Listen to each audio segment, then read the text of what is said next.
It's a classic spooky setup, isn't it?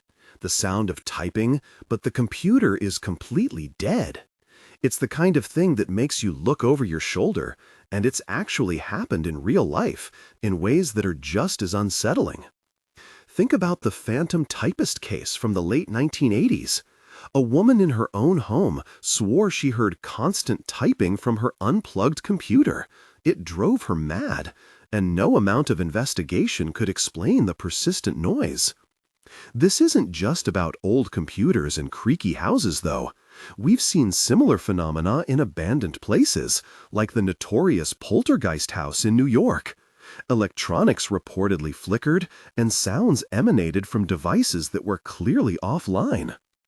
It taps into our primal fear of the unknown, the idea that something can exist and operate without the rules we understand.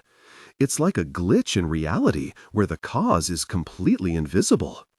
So, the next time you hear a strange click or a faint hum from a device that shouldn't be on, remember those stories.